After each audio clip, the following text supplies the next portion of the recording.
ሰላም ጤና ይስጥልን። እንደምን አላችሁ? እንደምን ከረማችሁ? አድማጭ ተመልካቾቻችን የሚገርም የሚደንቅ ነው። እንግዲህ የዓለም ዋንጫ እየተካሄደ ይገኛል። የመጀመሪያ ምድብ ማጣሪያ ጨዋታዎች እየተካሄዱ ይገኛሉ። አሰልጣኙ ተባረሩ።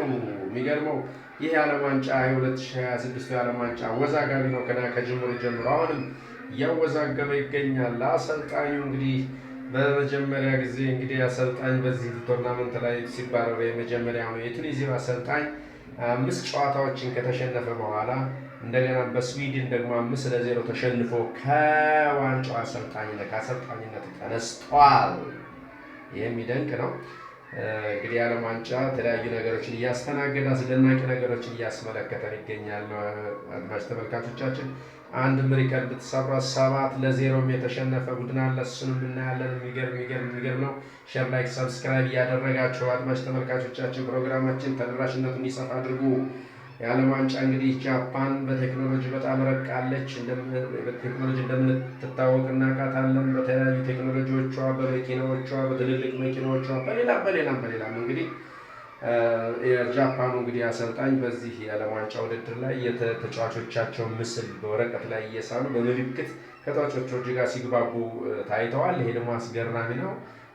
ማንም ሊረዳቸው የቡድን አጋሮቻቸው እንኳን እስካሁን ድረስ ምን አይነት ኮዱ ምን እንደሆነ አልተረዷቸውም። ነገር ግን ዓለም እያስገረመ ይገኛል። አወዛጋቢም ነገር ሆኖ እየተነገረ ይገኛል። የሚገርም ነው። ለተጫዋቾቻቸው ሲያሳዩቸው በኮድ እያሳዩቸው ሲታዩ ቆይተዋል። መሲ በዚህ ዓለም ዋንጫ እንግዲህ እስካሁን ድረስ አጠቃላይ በዓለም ዋንጫ በተሳተፈባቸው ዘመናት ውስጥ 13 ጎሎችን አስቆጥሯል። 8 አሲስቶችን በማስቆጠር አስገራሚ ታሪክን ጽፏል ማለት ነው። የዓለም ዋንጫ ጨዋታዎች የምድብ ማጣሪያ ጨዋታዎች እንግዲህ በመካሄድ ላይ ይገኛሉ። ግብፅ እና ቤልጅየም ያደረጉት ጨዋታ አስገራሚ ጨዋታ ነበረ። ኦልሞስት ተመጣጣኝ ጨዋታ የሚባል ነበረ። ግብፅ 1 ቤልጅየም 1 ጨዋታቸውን አድርገዋል። አቻ ወጥተዋል ማለት ነው። በፓስ ፕሮሰስን ብንመለከት እንግዲህ ግብፅ 46% የኳስ ቁጥጥር ሲኖራት ቤልጅየም ደግሞ 54% የኳስ ቁጥጥር ነበራት። ኦልሞስት ተመጣጣኝ ጨዋታ ያየንበት ጨዋታ ነበረ። ሌላው ስፔን እና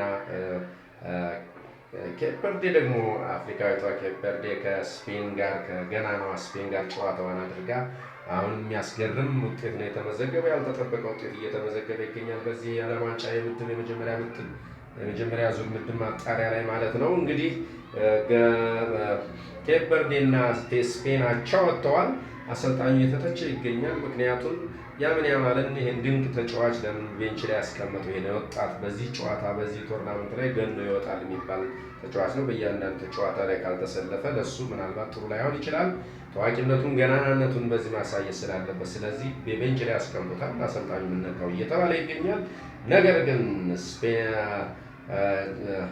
ኬፕ ቨርዴ እና ስፔን አቻ 0-0 ተለያይተዋል ማለት ነው።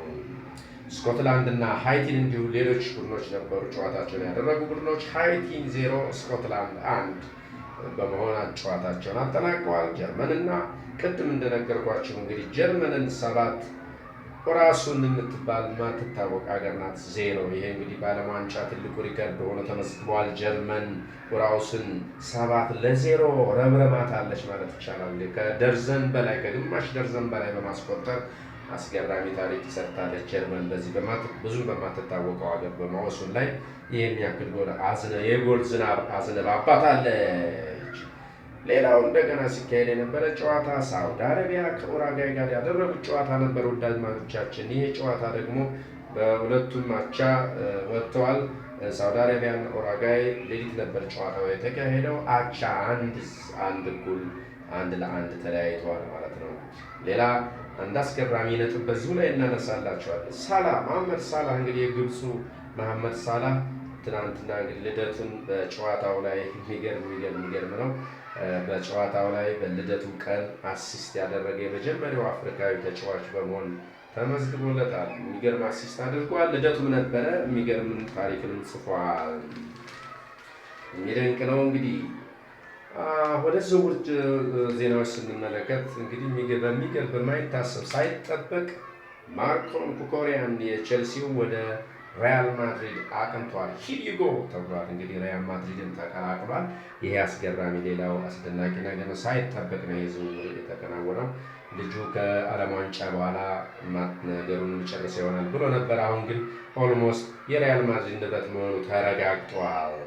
ሌላው ኢንዞ ፈርናንዴዝም ከዚሁ ከቼልሲ ማርኮ ኩኮሪያንን ይከተላል የሚል ሌላ ዜናዎች እየተናፈሱ ይገኛሉ። እንግዲህ በቀጣይ ሌሎች ዝውውሮችንም እያየን እንመለከተዋለን ማለት ነው። እንግዲህ እንደተገለጸው ጁን 15 የዝውውር መስኮቱ በይፋ ተከፍቷል። እንግዲህ በእነዚህ በቼልሲ ሁለት ተጫዋቾች ጀርባ የስፔሻል ዋን የሚባሉት ጆዜ አስደናቂው አሰልጣኝ አወዛጋቢው አሰልጣኝ ጆዜ ሞሪኒዮ እጅ አለበት እየተባለ ነው። የማርኮ ኩኩሬያ እና የኤንዞ ፈርናንዴዝን ዝውውር ከጀርባ ሆነው እያስፈጸሙት ታሪክም እየሰሩ ይገኛሉ።